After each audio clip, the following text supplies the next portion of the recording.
얼마 전 미국 대학교의 강의실에 그 강의 내용과 또 교수님하고 학생들이 주고받는 질문하고 답하는 그런 동영상을 보게 됐습니다.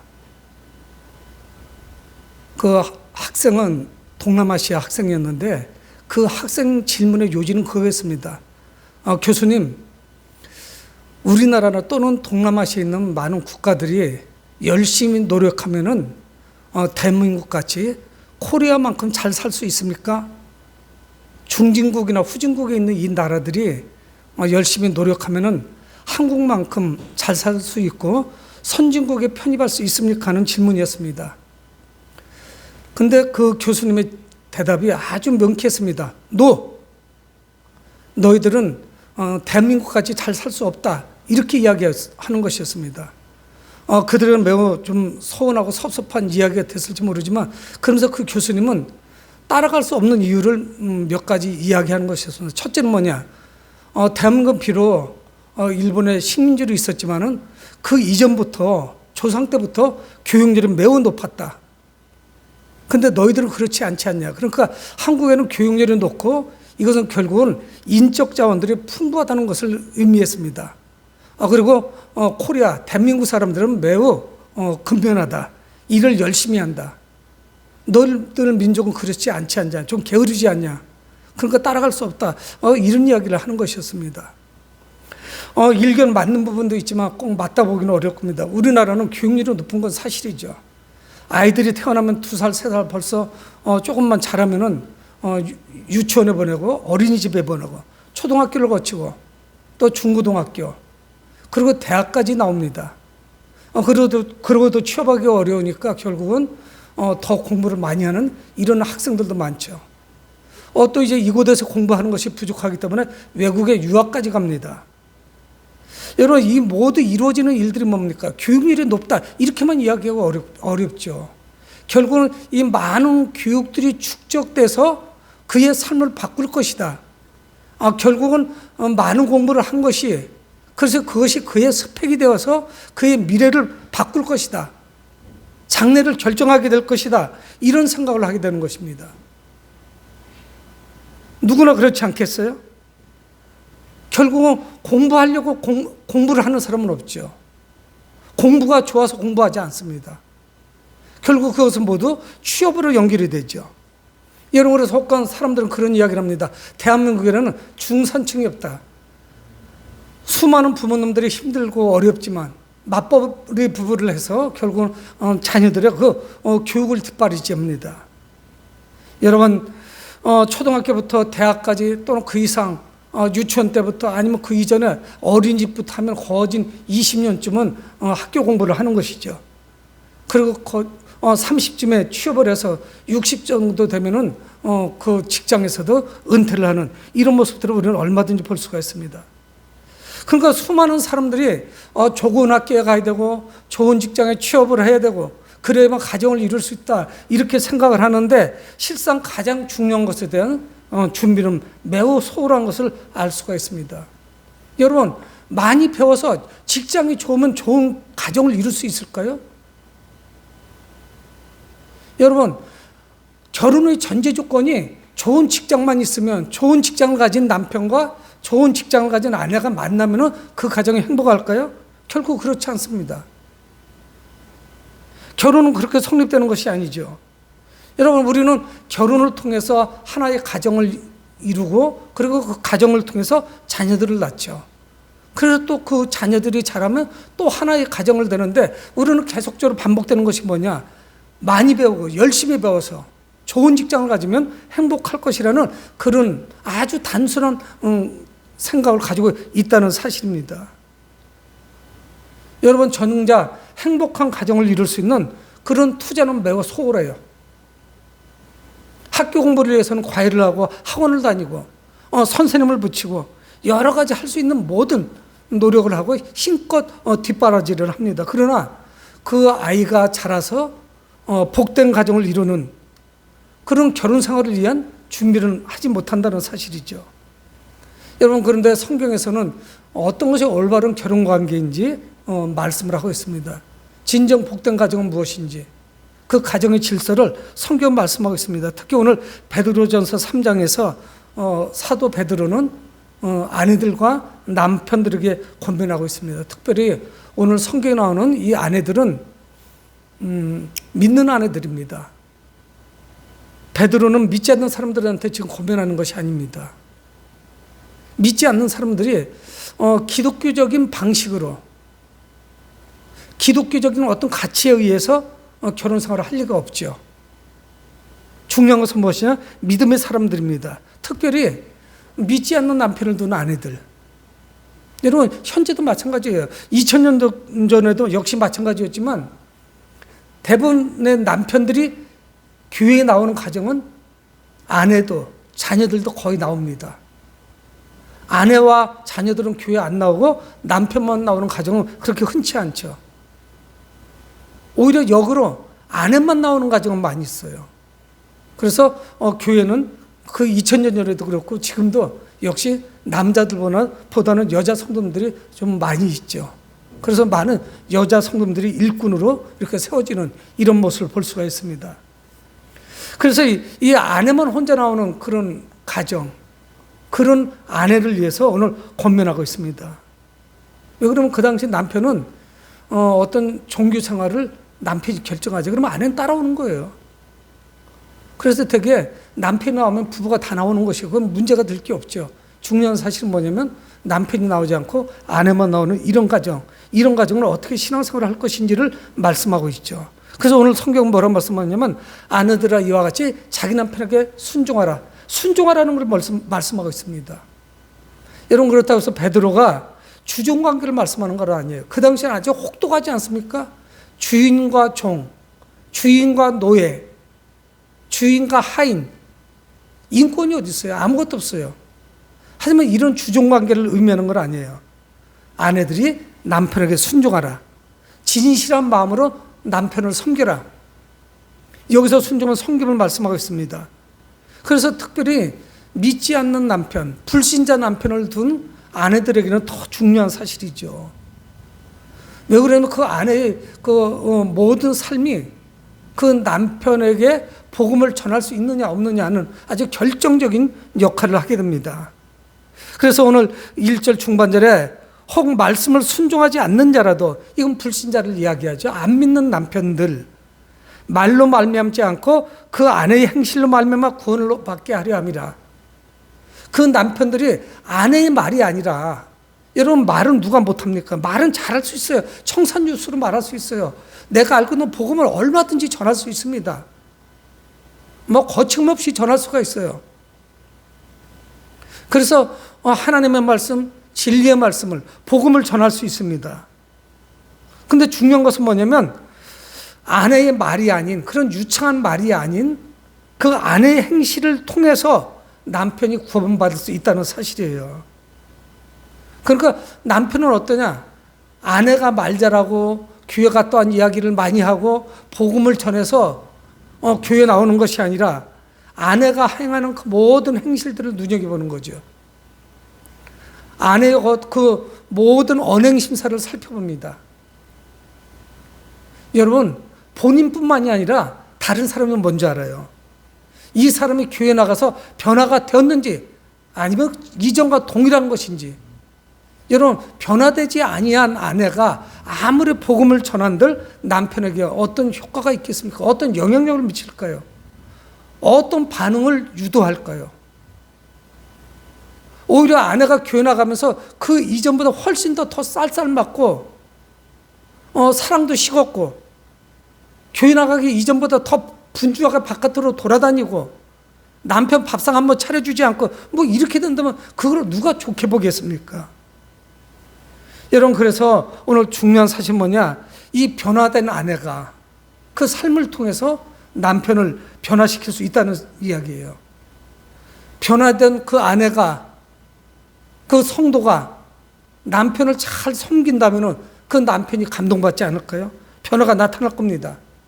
그래서 이 남편은 그 아내의 그 조심성 있는 그 행동, 두려움과 정결한 행실을 보게 되죠. 그래서 이제는 말씀하겠습니다. 너희의 두려워하며 정결한 행실을 봄이라. 남편 다 보고 있어요, 사실은.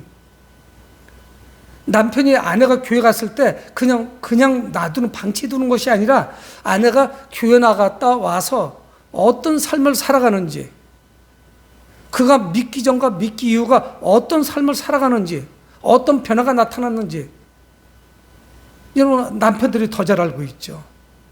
그래서 하나님에 대한 그 경건함이 삶으로 묻어나고, 삶을 통하여 그 사랑이 풍성해지고, 누군가를 그 본심으로 정말 그 심령 깊숙한 곳에서 우러나오는 그런 섬김의 마음으로 섬긴다면 누군가가 변화가 되겠죠. 그 상대방이 아마 그걸 알 겁니다. 사람이 눈치가 있잖아요. 영적으로도 통하는 것이 있죠. 이신전심이에요. 그래서 그 마음이 금방 전이가 됩니다.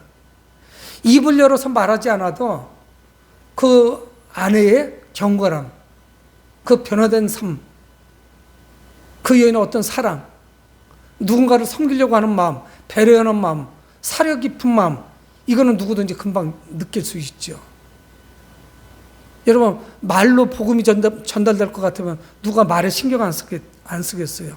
인격의 변화가 먼저 나타나야 되는 것이죠. 여러분, 그러면서 이 베드로는 이 아내들의 관심사를 잘 알고 있습니다. 아내들은 어디에 관심을 가지고 있느냐 하는 것이에요. 그래서 오늘 3절에 너희 단장은 머리를 꾸미고 금을 차고 아름다운 옷을 입는 외모로 하지 말아라. 이거로 하는 것이 아니다. 이것도 중요하죠. 그러니까 2000년 전이나 지금이나 여자 성도들의 그 관심사를 꿰뚫어 보고 있어요. 베드로는. 그래서 단장하고 화장을 하고 머리를 이쁘게 꾸미고 금을 차고 금가락지나 팔찌를 하고 귀걸이를 하고 좋은 옷을 입고 외모로 하는 것이 아니에요. 남편을 섬기는 것은 외모로 하는 것이 아닙니다. 그냥 칙칙한 옷을 입고 자기 관리도 안 하고 복장을 아무렇게나 하고 그냥 막 추리닝 바람으로 이리 뛰어다니고 저리 뛰어다니고 하는 것보다는 단정한 모습으로 있으면 나쁠 게 없겠죠. 하지만 과도한 외적인 치장, 이걸 말씀하고 있는 것이에요. 아내들이 어디에 관심을 두고 있는지, 정말 중요한 것이 무엇인지, 단장하고 아름답게 외모를 꾸미는 것, 그보다 더 중요한 것이 있는데 그게 뭐냐? 내면의 아름다움을 되찾는 것입니다. 그래서 오늘 4절에 오직 마음에 숨은 사람은 온유하고 안정한 심령에 썩지 아니할 것을 알아. 썩지 아니하는 것은 뭐냐? 외모를 꾸미는 것이 아닙니다. 아무리 외모를 꾸며도 우리는 점점 나이 먹어가죠. 늙어가요. 화장도 안 받습니다. 그리고 점점 세월이 지나가면 쭈글쭈글해져요. 그건 어쩔 수가 없습니다. 뭐 인생의 계급장이라고 하죠. 그래서 그 작은 골짜기가 생겼다 큰 골짜기가 생기죠.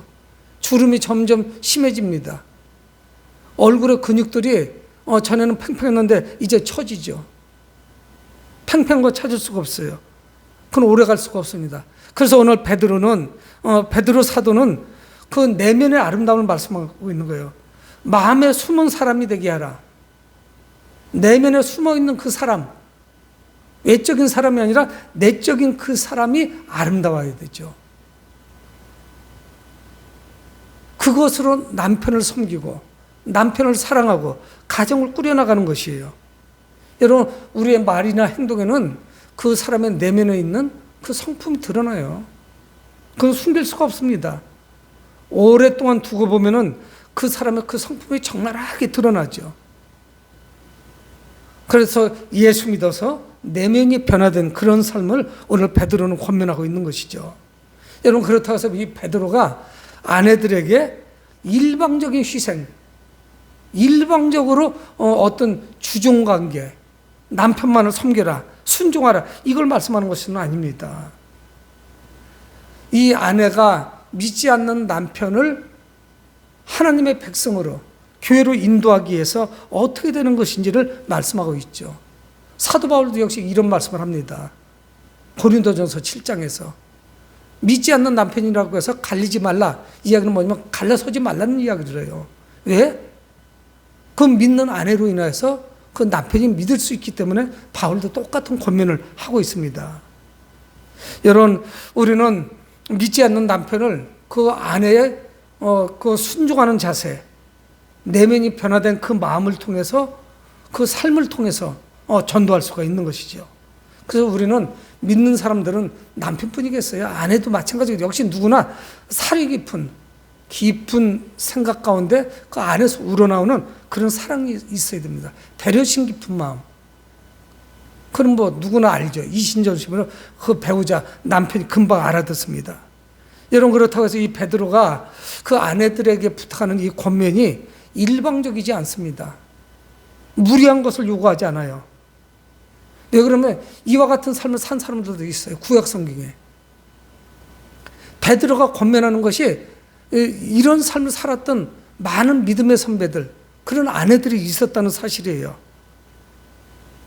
왜 그들이 남편에게 순종하고 남편을 섬길 수 있었느냐? 그들에게 특징은 뭐냐면은 하나님께 소망을 두고 살았습니다. 하나님께 소망을 두고 그리고 남편들에게 순종했어요. 남편에게 순종하는 게 아닙니다. 이거는 하나님께 순종하는 거예요. 하나님께서 그렇게 하라고 말씀하시기 때문에 순종하는 거예요. 그러한 여인들을 오늘 베드로는 거룩한 여인들이다, 믿음의 사람들이다 말씀하고 있어요. 내 목소리가 자꾸 커지면 배우자의 목소리도 커질 수밖에 없습니다. 여러분, 세상에 소망을 두고 세상에 있는 어떤 가치 기준을 가지고서 자꾸 배우자에게 요구를 하면은 그 집안은 시끄러울 수밖에 없어요. 그리고 만족을 얻을 수가 없습니다. 여러분, 가정은 어떻습니까? 세상에 소망을 두면 10중 8구예요. 분명해요. 돈 문제 때문에 갈등해요. 우리 남편은 돈을 충분히 벌어오지 못해. 나는 알뜰하게 살지만은 남편이 필요한 경제적인 뒷받침을 못 해주고 있어. 무능해. 이런 식으로 나갈 수가 있어요. 아니면 자녀 문제 때문에 다툽니다. 세상적인 것이 모두 들어오죠. 여러분, 부부가 서로 다른 가정 배우자나 아니면 다른 가정에 돌아가는 이런 모습을 알고 그렇게 이야기하면 그건 바가지밖에 아니죠. 바가지 긁는 것이 되죠. 자존심을 다 긁어버립니다. 누군가하고 비교해서 자꾸 이야기를 하면 이건 가정에서는 있을 수 없는 일이에요. 아내든 남편이든.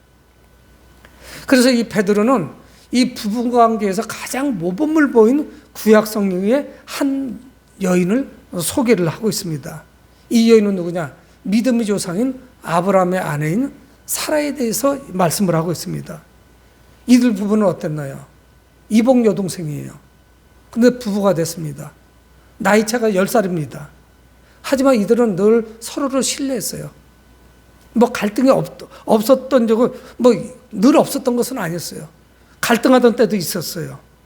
또 아내가 남편에게 투정을 부리는 때도 있었습니다. 근데 늘 그래도 선을 지켰어요. 선을 피차에 넘어가지 않습니다. 특히 자녀 문제 때문에 갈등하는 때도 있었죠. 자녀를 못 봤기 때문에. 그러나 이 사라는 아브라함을 잘 섬겼어요. 그래서 그렇다고 해서 이 여인이 아들을 못 낳으니까 나는 자녀가 없으니까 그래서 기가 죽어서 저자세로 했던 것도 아니었어요. 그래서 오늘 베드로는 이 사라가 아브라함을 주라고 불렀다고 말씀하고 있습니다. 창세기 18장 12절에 사라가 속으로 웃고 이르되 내가 노쇠하였고 내 주인도 늙었으니 내게 무슨 즐겁이 있으리요. 천사가 어느 날 찾아오죠. 그리고 이야기합니다. 분명히 아브라함과 사라를 통해서 아들이 있을 것이다. 그랬더니 사라가 웃었어요. 사실은 살짝. 비웃음이라고 해도 과언이 아닐 거예요. 아이고, 우리 주인이 지금 몇 살인데, 우리 주인이 지금 나이가 몇 살인데, 내가 나이가 몇 살인데, 우리 남편이 지금 남자 기능도 못하는데 나도 여자 기능을 못하고 있는데 내가 무슨 자녀를 낳는다는 거 참 하나님은 망측도 하셔라. 자녀를 낳을 것이라는 것을 신뢰하지 못했어요. 어떤 그런 상황이었는데 이 사라는 자신의 남편을 위해서 내 주인도 늙었으니 내게 무슨 즐겁이 있으리요. 자녀 못 본다는 얘기죠. 하지만 그는 남편을 주인으로 생각을 했습니다. 이 사라는 온유했습니다. 무례하지 않아요. 그리고 아내의 자리를 잘 지켰어요. 그러니까 하나님께서 이 가정을 택하신 거 아니겠어요? 아브라함이라고 하는 이름이 무슨 의미를 가지고 있습니까?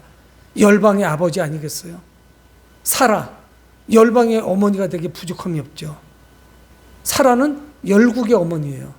모든 민족의 어머니죠. 믿음의 아버지와 믿음의 어머니예요. 그런 사라예요. 여러분, 믿음의 아내들은 두려움을 뒤로하고 남편을 섬길 수가 있습니다. 남편을 충분히 우리는 섬길 수가 있어요. 그래서 오늘 6절에는 중반절에 너희는 선을 행하고 아무 두려운 일에도 놀라지 아니하면 그의 딸이 된 것이니라. 믿음의 조상 아니겠어요? 아브라함과 사라가? 그래서 믿음 안에서 남편을 섬기고 순종하고 가정의 질서를 지키면은 뭐라고 말씀하냐면은 사라의 딸이 되는 거라는 거예요. 믿음의 딸이 되는 것이죠. 여러분, 하나님과 동행하는 그런 삶은 두려움이 없습니다. 하나님이 없이 부부가 가정을 일구어 나가려고 하니까 늘 두렵죠. 돈이 없어서 두렵고, 아이들이 들어나가서 두렵고, 이런 것 때문에 두렵고, 저런 것 때문에 두렵고, 미래를 생각하니까 노후 준비가 안 돼서 두렵고, 두려운 것 투성이죠. 그러나 성경이 그렇게 말씀하시지 않아요. 선을 행하고 아무 두려운 일에도 놀라지 아니하면 그의 딸이 될 것이다. 사라의 딸이 된다는 것이에요. 여러분, 하나님은 우리의 기도를 들으십니다. 우리가 동행하시고 우리의 모든 두려움을 그분께 맡길 수가 있죠. 여러분, 그분과 함께 걷는 인생, 그 인생이 얼마나 행복합니까? 그러면서 오늘 사도 베드로는 아내들에게 길게 말씀을 하신 후에 마지막으로 7절에서 남편들의 그 자세에 대해서 말씀을 하고 있습니다. 여러분, 그런데 한 절밖에 안 되지만 더 무겁게 우리에게 다가와요. 남편이나 아내의 관계는 분명히 주종 관계가 아니라는 사실이에요. 일방적으로 아내만 남편에게 순종하는 것이 아닙니다. 그런 관계 아니에요. 그래서 이 베드로는 그 남편들, 교회 있는 남편들, 그 남편들이 자매된 아내들, 그 아내들에게 어떻게 될 것인지 그 말씀하고 있어요. 깊은 배려심을 가지고 자기 아내들을 존중해야 돼요. 그래서 오늘 성경 뭐라고 말씀하냐면 지식을 따라 너희 아내와 동거하라.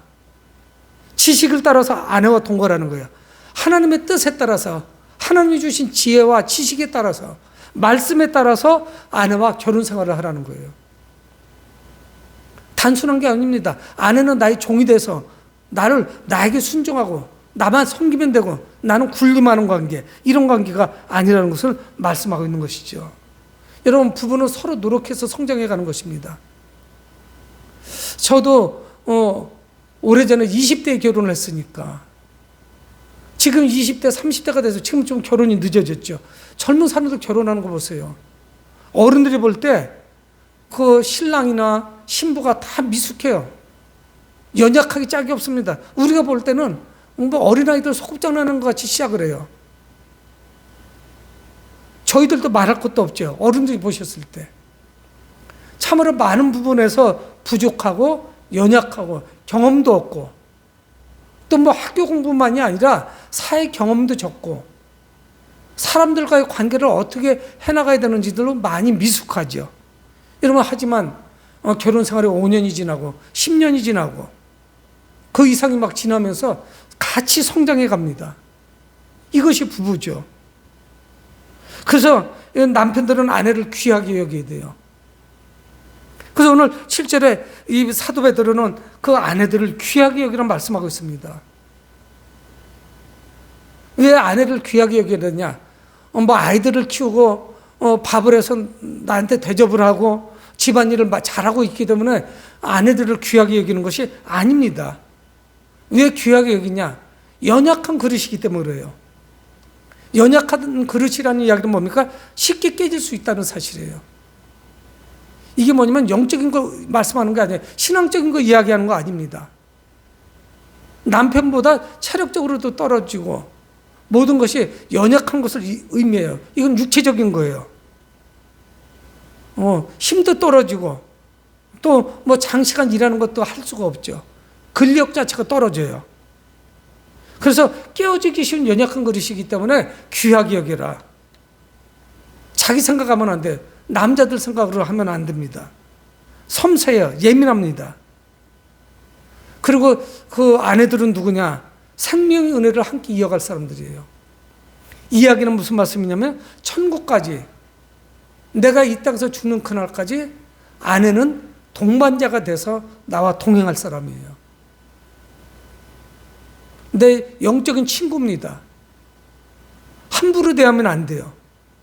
소홀히 하면 안 됩니다. 정말 종다루듯이 다루면 안 된다는 거예요. 생명의 은혜를 함께 이어갈 사람이에요. 생명의 은혜는 주님께로부터 온 거죠. 이거를 함께하는 사람인데 자기 아내에게 누가 그렇게 함부로 할 수 있겠어요. 천국까지 함께 갈 그런 존재들인데 우리는 천국에서 그 아내하고도 어떤 모습으로 만날지 알 수가 없어요. 여러분, 우리는 강아지를 애완견이라고 하지 않고 반려견이라고 합니다. 평생을 같이 가요. 보통으로는 주인보다 강아지가 훨씬 더 먼저 떠납니다. 그래서 저는 뭐 강아지를 키워보지도 않았지만 강아지 키우는 사람들 꿈이, 소원이 하나 있대. 그게 뭐냐면 강아지하고 한 번만 말을 해봤으면 좋겠대요. 강아지가 나한테 무슨 말을 하는지, 그러면 자기가 한번 들어주겠대요. 제가 나한테 분명 무슨 말을 하고 싶어 할 텐데 말이 소통이 안 되는 거죠. 사람이고 강아지이기 때문에. 강아지가 나한테 하는 말, 그 말을 한 번만 평생 한번 들었으면 좋겠다는 그런 간절한 마음들을 가지고 있더라고요. 여러분, 강아지도 그렇게 사랑을 합니다. 동반자의 인생에 강아지가 배신하고 떠나지도 않아요. 주인이 갖다 버리면 버릴까. 그러니까 아내는 누구냐? 동반자예요, 사실은. 발걸음을 같이 떼어놓습니다. 근데 더 중요한 사실은 무엇이냐면 아내를 존중하고 섬길 때 기도가 막히지 않는다고 오늘 7절 하반절에 말씀하고 있어요. 아내가 깨지기 쉬운 연약한 그릇이기 때문에 귀하게 여겨야 돼요. 생명의 은혜를 함께 이어갈 그런 자예요. 그래서 소중하기도 하지만 그 아내를 귀하게 여겨야 될 이유 중에 하나는 뭐냐면 그를 존중하고 섬기고 사랑해주고 배려해주는 이유는 뭐냐면 기도가 막히지 않는데요. 여러분, 생각해도 상식적으로 맞는 말씀이에요. 가정에 불화가 일어나고 아내를 막 업신여기고 아내를 무시하고 소통이 잘 안 되고 아내한테 무슨 비밀이 많고 이런 남편과 아내가 무슨 기도 생활이 제대로 되겠습니까? 기도가 되려고 신앙생활은 온전히 될 수가 없죠.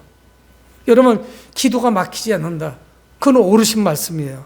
말씀에 순종하고 함께하고 부부가 서로를 섬기고 배려해주고 관계가 살아나니 하나님과의 관계도 당연히 살아나죠. 여러분, 아침에 출근할 때 서로 불쾌하게 가정에 문제가 있어서 불화가 있어서 남편이 출근한지 마는지 쳐다도 안 보고 아내는 입을 뒤집어 쓰고 누워있거나 또 남편이 혈기를 부리고 승기를 부리면서 출근하면 뭐가 되는 일이 뭐가 있겠어요. 그날 하루 종일 불쾌하고 기분 나빠서 또 다른 사람들한테도 불쾌하게 퉁명스럽게 대할 수도 있죠. 그뿐입니까? 하나님과의 관계도 온전치 못해요. 기도가 막혀버립니다. 내가 속상한데 하나님께 기도가 되겠어요? 아내도 상처받았는데 기도가 되겠습니까? 기도가 다 막혀버리죠. 하지만 서로가 소통이 되고 배려해주고 아껴주고 존중해주고 섬기니 그 아내도 행복하고 남편도 행복하고 기도를 하는데 신바람이 나고 모든 일을 기쁨으로 행할 수가 있죠. 여러분, 아내들은 남편의 평생을 함께하는 동반자라는 사실입니다. 약점을 감춰주는 거예요. 들춰내는 것이 아니죠. 그러면서 성장해 가는 것입니다. 여러분, 우리는 교회에서 사랑을 먼저 배우는 게 아니에요. 가정에서 사랑하고 섬기는 것을 배웁니다. 그럼 우리 자녀들도 그걸 따라 배우게 되는 것이죠. 그리고 다른 이들에게 실천을 하는 것이에요. 여러분, 5월은 가정의 달입니다. 우리 주변에는 수많은 가정들이 깨트려지고 있어요. 무너지고 있습니다. 가정이 깨지는 요소들은 너무 많아요. 얼마나 많은 줄 아세요? 그거대로 하면 가정은 다 무너져요. 그렇지만 그걸 극복하는 이유가 있습니다. 여러분, 재정적인 문제, 가정에 얼마나 불편을 주는지 몰라요. 여러분, 사람들 중에 많은 가정이 성격 차이로 헤어진다고 하지만 재정적인 것 때문에 헤어지는 가정 많습니다. 그거 우리가 알지만은 그렇겠구나 하고 그냥 이해하고 넘어가죠. 관계 문제도 중요해요. 특히 시부모나 친정부모 이런 사람들이 부부 생활하는데 끼어들면 매우 괴롭습니다. 여러분 더 힘든 거는 뭔 줄 아십니까? 배우자의 부정행위예요. 이거는 상대방이 배우자가 참지 못하죠. 부정행위를 행하는데 누가 참으려고 하겠어요? 가정이 깨집니다. 불성실함, 거짓말 이런 것도 가정을 깨트려요. 여러분 이 외에도 가정을 튼튼하는 수많은 것들이 있어요. 가정을 무너뜨리려고 노리고 있습니다. 여러분 근데 우리는 기독교적 가치를 가지고 가정을 세워야 한다는 사실이에요. 하나님 말씀에 충실해야 됩니다. 말씀에 순종해야 돼요. 여러분 그래서 남편과 아내는 미래의 그 가정의 소망이 자녀들을 말씀으로 잘 양육합니다. 사랑으로 가르쳐요. 부부가 사랑하는 모습을 아이들에게 보여주는 것이에요. 아이들은 어려도 다 압니다. 우리 엄마 아빠가 싸웠는지 아니면 서로 사랑하고 있는지. 여러분 이 자녀들도 어른들이 사랑하는 모습을 볼 때 자기들도 사랑하게 되죠. 그래 하나님의 사랑이 있을 때 서로 사랑할 수가 있는 거예요. 여러분 우리가 많이 배우고 그리고 준비하고 좋은 직장에 가는 거 이것이 우리를 행복하게 해줄 수 있지만 그게 전부가 아니라는 사실이에요. 하나님의 사랑이 하나님께서 우리 가정을 하나님의 그 울타리로 보호해 주시지 않으면 우리 가정은 지탱할 수가 없습니다. 그러면 왜 돈이 많은 가정들도 무너집니까? 재벌들은 왜 무너져요? 우리나라 1대, 2대, 3대 재벌들 가운데 무너진 가정이 얼마나 많아요? 재벌 총수들 가정도 무너집니다. 돈으로 해결될 것 같으면 가장 행복해야 되죠. 사랑하는 성도 여러분, 5월 우리는 가정의 달을 맞이하고 있습니다. 하나님의 사랑이 우리 온 가정에 풍성해야 돼요. 사랑이 충만한 가정이 돼야 돼요. 사랑하는 성도 여러분, 우리 가정을 말씀과 사랑에 굳게 서도록 기도하시는 여러분들의 되시길 주의 이름으로 축원을 드립니다. 고마우신